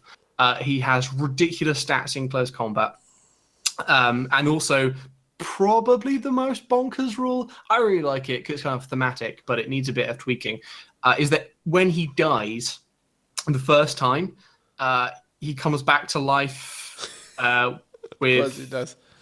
like D6 wounds, which kind of I feel something in that has to go. They're just doing this to piss us off, aren't they? Well, they're doing it to sell. Like they're doing it to sell Rabute. That's just to farm salt. You can run some ridiculous lists. I think they just need to make him more expensive. I'm not gonna buy fucking giant penis man. Well, that's fine. Then you don't have to worry about it. But like, if you were to play, you'd have to factor around it. I think I'm kind of like on the side of him coming back with fewer wounds and being more expensive would be quite House nice. rule: no robots. Well, yeah, that's kind of like butts have to be covered at all times. That's why I'm kind of doing the getting the dreadnoughts, because so Rabute isn't an HQ. He's a Lord of War, so he's the same slot as like a Baneblade, because he's literally that powerful. So you can't take him as HQ. You have to take him as a detachment. So if you made him more expensive, it kind of like, yeah, I don't know. This is why you bought him twice, right? Well, you can't run of it. You can only run one Rabute. It's a rule. It's like only one Rabute Gilliman can. Damn, I was gonna dual wield robots. It's just flat. It's just like there can be only one of him. The quickening has come. Like fucking. Well, butt has 2 cheeks. No jank like about that, which is quite alright. So yeah, that's kind of where the Space Marine Codex is. That comes with some stratagems as well. So there's command points. So when you're building your army, certain things give you command points which you can spend in game. So you could be from taking certain detachments. Rabute gives you a bonus if you're battle forged, stuff like that. Normally, most people end up in not the Let's Plays, the battle reports, using them to reroll a single die. So you can spend a command point. You'll normally have about 6 or so to reroll a die, 1 die per phase. 1 die at most per phase. So you can reroll for like that important to hit or that important save. It's really nice. But there's also stratagems, which are kind of like one-off abilities that you can like pay 2 or 3 command points and do something cool. So there's like a nice 3 predators. They can do some ludicrous bonkers attack that will like, do ridiculous damage. Another bullshit thing that Rabute does is that like on a 4+, you don't spend the command points, which is kind of bullshit as well. It feels like, oh, he got that as well. That's kind of bullshit. That's bullshit, Gilliman. Yeah, it's pretty good. It's pretty good. I'm glad I've got him. So the stratagems are kind of cool. You'll have to paint him. I've painted him. He's already done. He's done. Yeah, so 40k Rabute is done. I want to see a picture. cool. I think there's some on Instagram. I can link you. Okay. It's really good. Put it in kind of the enjoying it. notes. Put it in the notes. Will do. So that's kind of where I am with Space Marines. But Fab, I did a thing today. What? I did a thing. What? I bought some Tyranids. What? What? God, I'm a bad man. Why? What Tyranid? I never picked you for a Tyranid player. I kind of because I've got like more than 2,000 points of Space Marines. I'm getting a little bit bored of painting Space Marines. Like I need a palette cleanser that's not Is this power part on, of Vier Feldherren? No, this is just I want to paint some Tyranids. So I You're bought some painting Tyranids. things extra? Like I haven't fucking even started. I'm like I'm moving, mate. This isn't fair. It's rookie mistake. Don't move when you start a serious commitment. So I didn't know. This wasn't my idea. Also, Plunkbag. Fuck. Yeah, I painted a I kind of like did a rough job on a Tyranid warrior because they're kind of cool. They kind of have some cool synapse rules about things being near other things, which is kind of nice, and they just look different. I'm going for a high fleet Kraken, so that's kind of red and cream kind of. Oh, that's just Kraken. Yeah, because it's got a good name, basically. And it's kind of like the dream. The dream right now is that I move out of the city centre, which is admittedly not the dream because I like the city centre, but I move to somewhere that's got a garage and I can have like a 6x4 table. And an elevator. I don't need an elevator because I'm on the ground floor already. It's bliss. And then I can have my Ultramarine army and I can have my Tyranid army, and then someone's like, oh man, like 40k, and like come over and then we enact like some historic battle. Admittedly, I've checked and I don't think the Ultramarines ever fought High Fleet Kraken. What was the High Fleet that attacked Ultramar? I think that was Leviathan or Behemoth. It wasn't Kraken. Oh god, you're going off the lore. Which is fun because this is as bad as Star Trek Discovery. Yeah, and it's the alternate timeline, but it's like because they kind of focus on it less. But like back in the day, like Ultramarines were the anti-Tyranid lads. Like they were the ones that had the Tyrannic War veterans who were better at fighting Tyranids because you just want an excuse to drink Kraken while you paint them. I mean, totally. I mean, I'm definitely going to pick some of that up and have it at the same time. But there's kind of like I can like tie them together, so I'm going to like do the same basing on both of them, like they're on the same battlefield, and I'll probably end up with some spare bits. I'll put like them on the opposites. I'll put like some Tyranid bits on the bases of Ultramarines and vice versa, because that'll just like look cool. It'd be nice. So that's kind of where I am there, and I just wanted to remind people to buy new brushes. Yeah, I need to do that actually. Because this is not the cheap option, They're but expensive, mate. The good option is that we need a Patreon, new brushes for Fab. I'm now on the Winsor & Newton Series 7 hype train. What? So they're the brush Winsor & Newton, the people who make paints out of the UK. There's a watercolor brush called the Series 7, and it comes in a variety of sizes, and it's really good. It's literally the brush that everyone fucking just loves all the time. They're the brush that like everyone's like, oh, get Winsor & Newton. They're like 8 to 12 quid a pop, but they're really good. Oh my god, they're Sable. Yeah, they've killed animals for these brushes. I'm pretty sure that they're the ones that Chris or Tom on Miniatures Monthly said that. So they mentioned that they got some actual animal fluff ones, and they were like ethically kind of dubious about it. But I'm like, yeah, but they're really nice. I'm okay with killing a few animals for the Warhammer. They are. You know me. I was like, oh man, but what does a nice brush actually do? Oh my god, the paint goes where you want the paint to go, not where the paint wants to go. It's great. Like, maybe it's because I'm going from like 18-month-old knackered Games Workshop ones, which aren't the best anyway. But yeah, that's the cheat of this week. That is my hobby advice. Just get some nice brushes because you won't regret it. My hobby advice is don't move. Yeah, don't move and actually like paint things because you've got time. It's legit. So I got 2 of those. I got like a size 1 and a size 00. I think it's a 00. I don't know. I can't tell. They look I got an O. Single line. brushes. They look like brushes, but they're made of actual dead animals, and they're really good. Which means they're good. It's like, yeah. It's good. It's like bacon sandwiches. Yeah. For These right. They can put this in the box. Like these are the bacon sandwiches. So yeah, that's my pain, 40k no chat. gain. I'm still ridiculously on the hype train. Oh, they've got the Her Majesty's yes thing. So this is the, like who is it? Winds what? No, like whose brushes are they? Oh yeah, because it's only like if someone actually uses them, right? Like by royal appointment, right? I'm looking it up. Windsor Newton Royal Appointment. I'm kind of sad that mine don't. Like, these are come my in the wooden brushes. boxes. Yes, we have the royal warrant because Queenie uses these brushes to paint corgi pictures. I bet she does. Oh no, it's the Prince of Wales. Oh shit! He's painting with this crap. It's like, he isn't it Lefroy as well? He drinks. Oh, this I gotta get these brushes. He drinks like Lefroy and paints Warhammer. Fuck you! Look at my Ultramarines. I can't actually do him. I don't know his voice, but he swears a lot. Fucking Germans.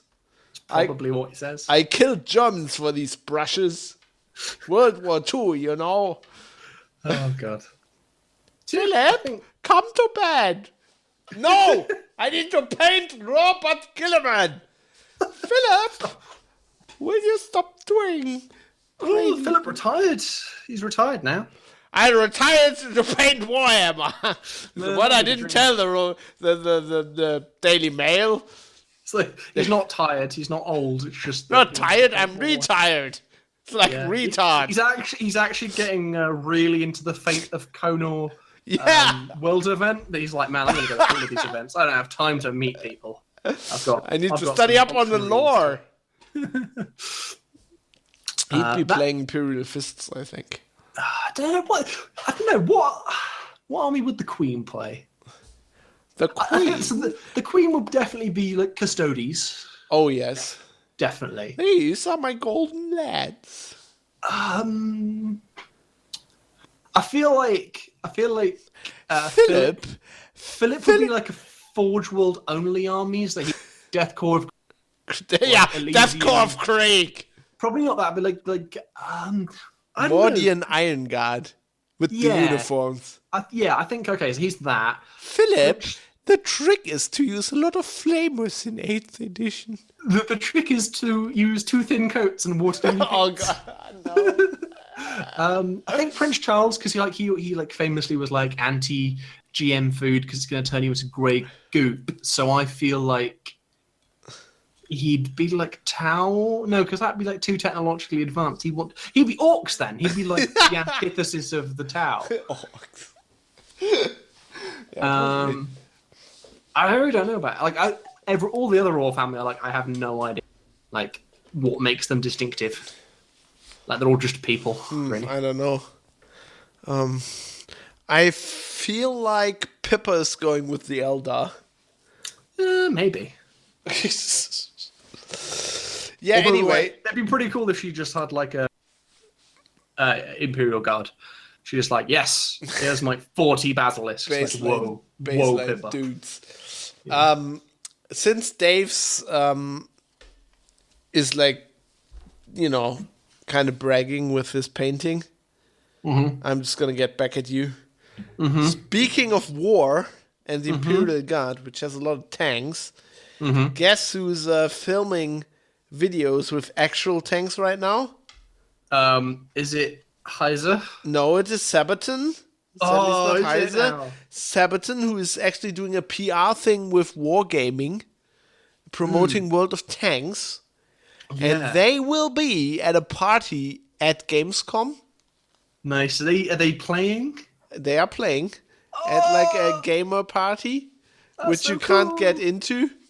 But I might be going because I might be writing a story for Heise for this.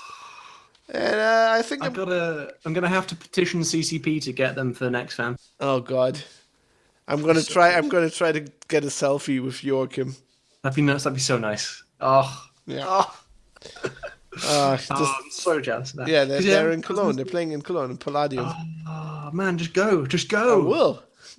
For once, my press perks. I'm gonna use my press perks. I'm so jealous because I really feel like I need a new album. I'm ready for more. I'm ready for more Sabaton. Yeah, I'm ready for another round of tours. I'm ready for another concert. It's been almost a year. I'm ready to fly to Dublin again. This year I will also go to the Manchester one. It's gonna be great. They're great. Sabaton's just amazing. We haven't been about Sabaton for a long time on the show. No. It's time. Anyway, but speaking of stuff I have to do, we have to wrap this up. Tomorrow I have to give this talk to like lots of criminal police guys. Criminal police guys. Yeah, That sounds not dodgy at all. Well, the cyber thing I talked about. Oh, that thing. Okay. I'll teach them about the I thought it was cyber. like you were going to be talking to criminals who were also police. What? No, and I criminal. Is that criminal police? They're like. Aren't all police dealing with criminals? Isn't that the point? Okay, so this might be a German thing. So in Right. Germany we have two branches of police. Okay. We have like normal police. They're called Streifenpolizei. They're the guys like running around on the street doing the traffic stuff. And then we have like the Kriminalpolizei, which are, they're part of the same, but they have like special training and shit. They're like the Okay. guys who don't wear uniforms, plain clothes. And guys, they're the guys doing. So in Germany, our laws are divided by like civil laws and like criminal laws, Oh, wow. and so they're the guys dealing with homicide and shit like that. Did not know that. So Kriminalpolizei. Yeah. So they're like police, cyber.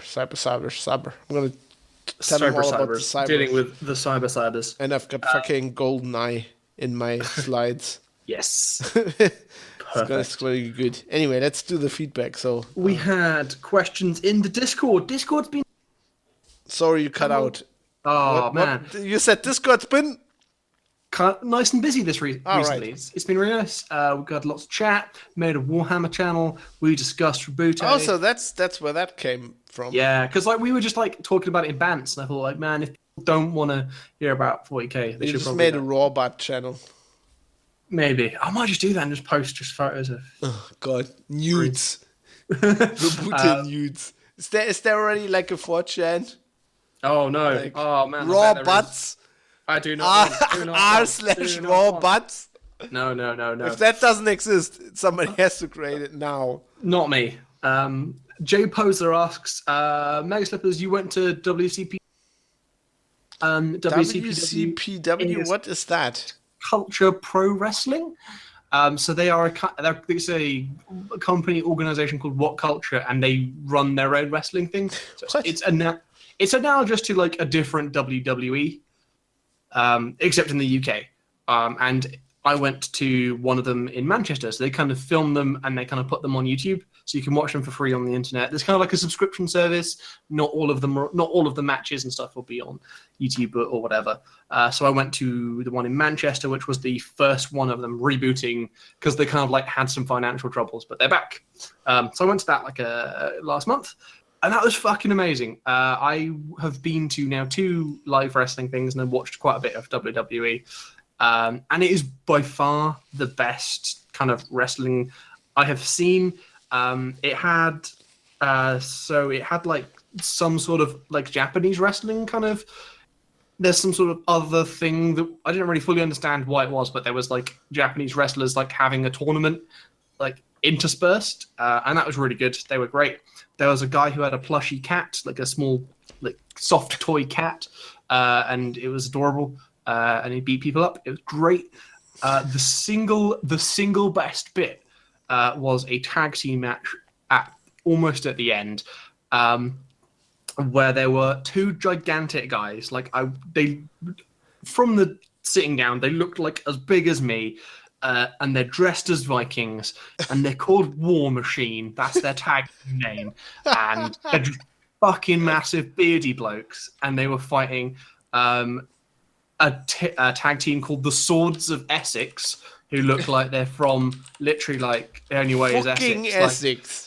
Like very kind of not scrawl, like they're ripped, but they're kind of like smaller Essex boys. Whoa, these War Machine dudes have serious beards. Yeah, they do. And War Machine proceeded to annihilate them. Kind of the first round. One looks a bit like Laurie Golding. Yeah, they kind of one guy's bald. Yeah. The first hit, which is the only bit like I'll just talk about, was like one of the guys from the Swords of Essex just like ran at him and like to try and do something or whatever, and the guy basically just like puts his arm out and just floors him, and actually injured him because he kind of rolled off the stage and then was like taken away. So then it was basically a tag team match against one dude. So that was very entertaining. That was great. It was in a random warehouse near Old Trafford. It was really good. Like we got the taxi there, and like the guy was like, "Oh, you're going to Old Trafford?" Like, no. We're going to an industrial estate where there will be wrestling. It was good. It was really good. I would recommend people go see WCPW. Ours was really long. I like the bald guy's tattoos are amazing. They've gone whole hog. So ours was about like 4 hours in total. It started at 7 and we left at about 11. That's because they had all the bonus kind of. I think it's New Japan Wrestling. Had their stuff in as well. Nudie pants. New Japan. It's kind of. It was really good. Like the Japanese wrestling was like loads more flip than like American wrestling does. It was really good. So yeah, if it's near you, I would say go watch it if you're in the UK because it's really fun. But it was because it's in the north as well, because it's in Manchester. Like you're at an event, so you expect to like get ripped off on the drinks, on the beer and stuff. Because it's in the north, like they might have been ripping me off, but I had no idea. Because I'm from London. The beer's so cheap. I can get things for less than £5 and get change. This is amazing. And I kind of look weird, like all these like weird looks from people. This is like, kind of cool. Why is he celebrating the price of beer? Like because where I'm from, it's not this cheap. That looks cool. I'm just looking at pictures from the event. It was really good. 7/7/17, no? Wasn't it? Yes, I think so. 7/7/17. Looks cool. I actually think I've become a fan of Les Kicker. I really like her. She's cool. I have to watch more. Yes, there's quite a bit on Kicker. YouTube. Yeah. There's quite a bit on YouTube, so you can creep out about that. She's great. I really like her.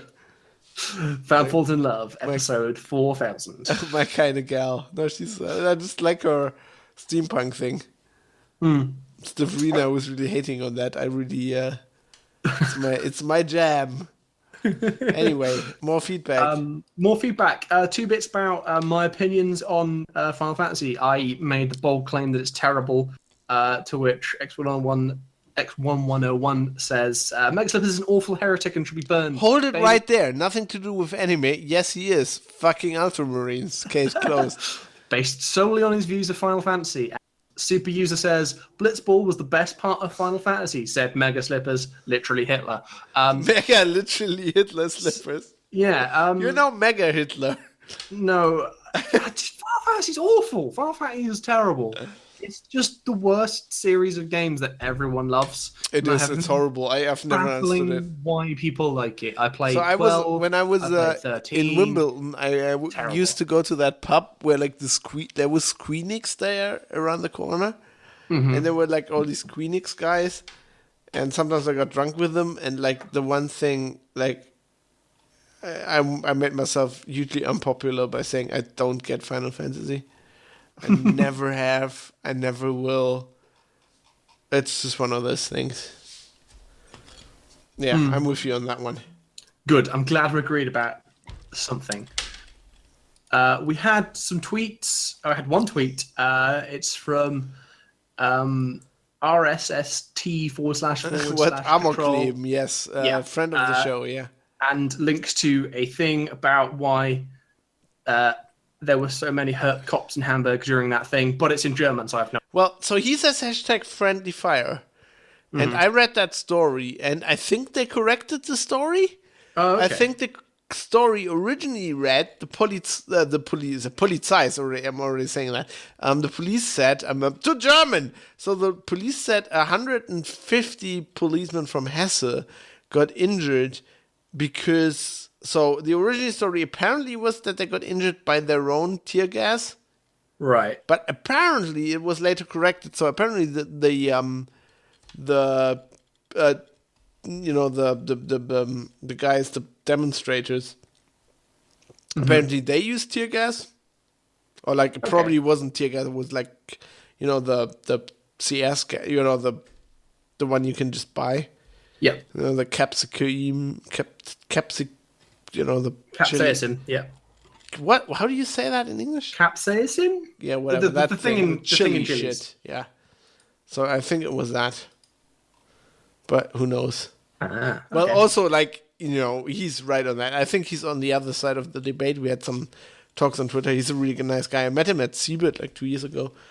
He's really cool. But I think he's more on the protesters' side. But Whoa. I think the thing with the police is, I will grant you that, like a policeman gets a hangnail, while he's in that, he gets put on the wounded list. Yeah, I got some blisters on my feet from stamping on people's throats. Yeah, definitely put me on the injured list there. That kind of thing, Yeah. Okay. We also had an email about a dream a listener had about you. God. Do you want to read that? Okay, hi there. I haven't read this before. This might be horrible. Hi there, still enjoying the show and stuff. Greetings from Denmark, blah, blah. Hold it right there. Okay, Denmark, right? Fuck, I've been driving from Hanover to Hamburg and back a lot. Fucking Danes. I need to talk to Mike. What the fuck? They can't fucking drive. It's horrible. We have real motorways in Germany, and mostly have 3 lanes. Right, yeah. So you know how that works. So we drive on the other side of the road, so from you. So that's not from the Danes, so they should know. So that's different. But, it works like this. The rightmost lane, you go there. Always. Right? And then if you want to overtake somebody... Yeah, you go on the lane left from them. Yep. And then if you're faster than that guy, you go on the leftmost lane. The point is, whenever you're not in the rightmost lane, you have to overtake somebody. So you have to be fucking faster than the car right from you. Also, there has to be a car on the right lane. So you will find these fucking Danish fucking people. The whole highway's open, the whole motorways, there's no fucking car. There's a Danish guy driving in the middle lane. What the fuck? So if I'm doing this, I have 2 choices, right? I come up on this guy on the right lane with a motorbike. So I can do 2 things. Well, 3 things. I can keep driving on the right lane, overtake him there, which would be illegal. I can go behind him and flick on my lights till he just moves over, which he never gets because he's fucking Danish, and that would be illegal. Also, he tips the brakes, I run into him, I'm dead because I'm on a motorcycle. Or I can go on the leftmost lane to overtake him and run the risk, because it's fucking Germany, that a fucking BMW will be driving on that lane with 270 kilometers per hour and fucking kill me. What the fuck is it with these fucking Danish people? What the hell? In West, where I'm from, in Germany, next to the Dutch border, it's the fucking Dutch. And we know they can't drive. And you always have those camper van things. But what the hell's going on? Sorry. It was a rant for the night. Anyway, back to email. Greetings from Denmark. Hey, really like the days. Except when they're fucking on my highway. What are you doing here? So, I recently had a nightmare. I don't usually dream, as like me, but Fabs managed to make an appearance. Oh, God. At this point, I would like to refrain from Freudian interpretations, as I'm not attracted to Fabs sexually. Oh, damn. Okay, so it starts by the doctor I had when I was 12 telling me I have cancer and suggesting chemo. what the hell? This got dark really quickly. I was hoping for like a sexual interlude. Okay, but no. So, chemo. He's having a paper with my results. My reaction, chemo? That hits the whole body. Can't we do radiation to only hit the organs that are affected? She's smart, like even in his dreams. Now the doc has transformed into Fab. And I see that the paper's an A4 page that basically lists every part of my body that apparently is affected, and Fab looking at me nodding like, yeah, mate, you're fucked. Obviously, I woke up after that. Thanks for that, GNR Obama. Keep making the show. I will listen to the most recent episode while on vacation in Greece now. Jonathan. I think, yeah, he's this Jonathan M from Twitter. Yes. He's a cool dude. He's like a photographer guy. Yeah, takes the good photos. Makes me feel bad about my bad photos. Yeah, he takes really good photos. Well, after that, he'll get even more like even without knowing me, that he get nightmares about me. Like, why are you driving like that? What the fuck is going on? Yeah, like dream about like a traffic cop pulling him over, and then it's just you, and he's like, what? So that's kind of like me. Like, I don't usually dream, but when I dream, they're really fucked up.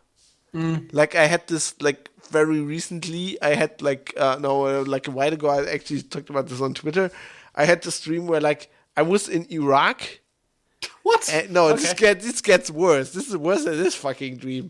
And, like, Saddam, like, I was, like, tied up or whatever, and Saddam Hussein wanted to rape me. Oh dear! But now comes the weird part. Apparently, he needed my consent, whatever, and I was saying no. So he shot me in the leg. Great. And then I woke up.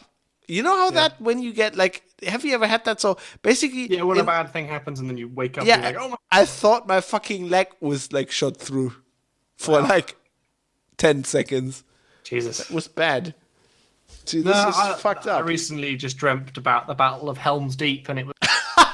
Because Scandalf came and saved us all. It was great. Because I'm an absolute nerd. Because I've been basically like reminiscing about like the Warhammer, Lord of the Rings kind of miniatures game. I was like, oh man, that was a good time when I was young and happy, just playing Warhammer all day, and just dreamt about it. It was pretty good. Why don't I only have fucked up dreams? Like I could, like I'm watching like TOS before I go to sleep. Why can't I just like have like romances with like green girls? You should watch like that show with the pony, My Little Pony. That'll be great. Yeah, I'll have fucked up dreams. I would love to have a video of you like watching My Little Pony. It'd be hilarious.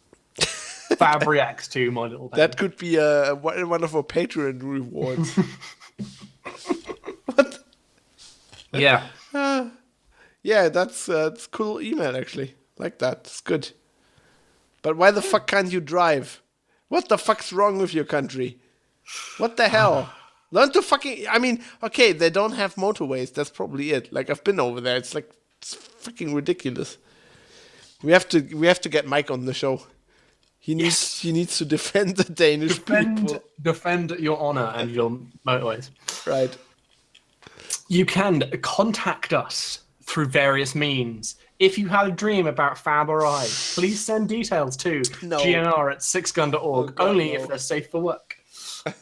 You can tweet us. No, both. I want to read them if they're not safe for work. Okay, fine. Just what we might not read the dirty ones. We're not reading GNR/fic. Not GNR. Oh god, that would be good. About the /fic, and that's too meta. Too meta. That would be awesome. You can tweet us both erotic drawings of Robert. Robert or us to @Geek Radio. You can tweet @Babsh. Foxtrot Alpha Bravo Sierra Hotel. To get Fab. And it's your boy Mega Slippers. That's me. I tweet the bad tweets. I consistently have people asking me why I don't have more followers. Because I do bad tweets. I do bad tweets. I mean, you need more to follow this guy. God, because there's only like 4 people on Earth that like get all my jokes. Like, it's the Venn diagram of ridiculous bullshit. I post German. Like, there are lots of German people, but there are not lots of German people following me. I'm mostly annoying English people. I will go from like ludicrous, really kind of shitty puns about astrophysics to like hot takes on like how bad the Conservatives are, but what if... That's exactly what like these new the fucking. But then I'm like, but the what if left capitalism people is want. great? Yeah, but then also I piss off the Corbynistas. But I'm like, man, he's not all that. But I you're don't know, I like just one think- of those fucking progressive Twitter feminists. You should be like Maybe I completely. tweet, but I tweet about too much Warhammer, which puts everyone else off. They're like, that guy used his real. You need to follow Mega Slippers. At Mega Slippers, he's great. You know that I ran out of people I can follow again. Yeah, I saw that. You've done something on GitHub or something. Yeah, I know. I have to maintain a list of people I can follow when enough people follow me, so that I can follow another person. Yeah, there's like Fucking Twitter. The number of people you can follow is a function of how many. No, the number. Yeah, the number of people you can follow is a function of how many people follow you. Yep. To like get over spam bots that just follow 1 million people. So please follow me. I need and Dave, but I also follow me because I need to follow some people. I got a list on GitHub. It's right next to the list of all the stories I write. That's the list like of people that you will add to. That's like the queue. Yeah, that's the Twitter queue. Do you like? Is it like first in, first out, or do you randomly pick? No, it's FIFO. Okay. That's a shame. Keep it real. Should have some sort of Patreon lottery. Like, we're not going to like bump you to the front of the queue, but we'll like weight the random numbers so you're more likely. Well, once we have a Patreon, I can like have like a special VIP Patreon list. So currently, let me see who's on there right now. No, yeah, because we'll just make like secret private accounts where we do the good tweets. That's where the key content will be. Right. Behind the paywall. Exactly. It works the Wall Street Journal at work for us. So right now there's like the editor-in-chief of Spiegel magazine, one of his colleagues, a Spiegel journalist who I just liked the stuff she wrote. Then there's a guy whose Twitter handle is literally, okay, how would you translate that? Ball sack haircut. Which I just want to follow because of their name. That's very good. I think she's a streamer. No, she's just from Hamburg and does science. I want to follow her. And then this twitter.com/defendtheworld, who I think is an InfoSec guy. So that's that's weird because like you follow 4,200 people. And, yeah. Sorry, you are followed by 4,200. Oh yeah. Followed 5,000. Yeah. Which just doesn't seem like that massive an imbalance. Really. 5,001. Yeah, that's weird. I don't know. I follow too many people, which apparently is not factored into the Twitter system. Yeah, that's weird. Because I've kind of got like twice as many followers as people I follow, but I'm just kind of because I had the hard and fast rule that like I could only have as half as many people I follow as I followed. Really? As followed me. Entirely arbitrary because it just like you don't even have 1,000 followers, dude. You need more followers. Follow at Mega Slippers. He needs more followers. He tweets a shitload of shit. He's great. Every Monday morning, I tweet the same photo of Rabute Gulliman with the caption, but you're like man returns to work after a vacation with fresh, re-energized hatred for his job. I love that. Even though it's Robert, that's great. That's me. Guess what's getting tweeted on Monday morning? That's me. I need to. Yeah, I should do that as well every Monday. That's a good idea. I'll just retweet you every Monday. Maybe you get some followers. Did you know that you can buy that as a print in Warhammer World? You tweeted that, yes. Fucking hell. I thought it was just fan drawing. You will buy that. You will buy that, and you. The only thing stopping me is that I currently have a backlog of things to put on the walls in this flat because we have run out of wall space. But so you will have to take something down, some picture of you and Ellie, and you'll have to put Robert up, and you need to prostrate yourself every night before you go to bed in front of the Primark. I'll put it like directly above where I sleep. He's very square-jawed. He's pure. Actually, I think it's David Braben. It does look awfully like David Braben. It's like if you got so the guy who plays the Obergruppen. Who? God, I can't remember. The guy who plays who? What? Obergruppenführer, the head of the. Du meinst Oberstgruppenführer? Yeah, John Smith from Man in the High Castle. So Tom Walton pointed out he looks a bit like this guy. But it's actually that guy. Reinhard Heydrich. Is it that guy? I don't know. I don't really know. There's Reinhard Heydrich in, but he's bald. No, not him. I'll post a link. I don't know where to put that. Just put it in there. Well, Where did you put it? What was that? Oh yeah. If you crossed him with David Braben. Yeah, the hair is different, but yeah. The hair, it's like got the jaw, and yeah, it's him. He should play Robert Gulliman in the movie Pure Boys 2. What is that? Okay, this is Man in the High Castle, so they have different uniforms, right? Yes, they do. Because he has weird. Well, I mean, he's like the head of like. He has weird epaulets. He Like does. the what they actually got right is the metal bar. Right. You see how they're slightly rounded? Mm-hmm. They actually get that wrong in most American movies because like, the American ones are just like flat. Okay. That's actually right. I think the Iron Cross, the way it's like on that button, it should be the second button from the top. I think there's a button over that. The scalloped breast pockets are right. That's pretty good. His name's John Smith. It's great.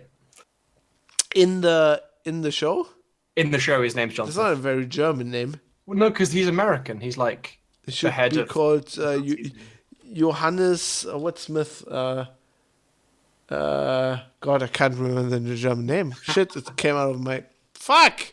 I'm in English mode. God, now I have to look this up. No. Yeah, the point of him being called John Smith is to show To be show? anyone that like that it could like it doesn't matter who he is. Schmied. He could Schmied. be called Johannes Schmied. Fair. Well, he's not, because that's not how John Smith works in America. But yeah, it's just to show that like anyone could have done this and could be this bad man. Okay. Yeah. So in Germany, that would be Hans Müller. That's like our Fair. John Smith. Oh, the most common name. Yeah. Yeah. So yeah, I'm at Mega Slippers. We also have a Facebook group where you can do shit. We've got a Steam group where there are comments occurring, and Discord where like genuine content happens. Come and have a chat. Discuss how imbalanced Reboot is in 4K. Tell me I'm wrong about Final Fantasy. Go on, I dare you. Go to YouTube 600TV. We have the shows on there. You can comment and you can watch streams. He's putting it in the list. Wow. Yeah, youtube.com 6GunTV. We got streams like PUBG happening. Yeah, like, subscribe, rate 5 stars, check the comment, check Subscribe to the be a Patreon on DaveNeedsFiber.com. What's the thing? Check out like the thing, because it used to be to the side. No one ever asks to do that. Read the description. Check out the description below for more details. Fiber for slippers. Upcoming content and yeah, cheeky Nando's. I have no idea where I'm going. This is a slow ending. See you next time. Hack the planet! Grenade!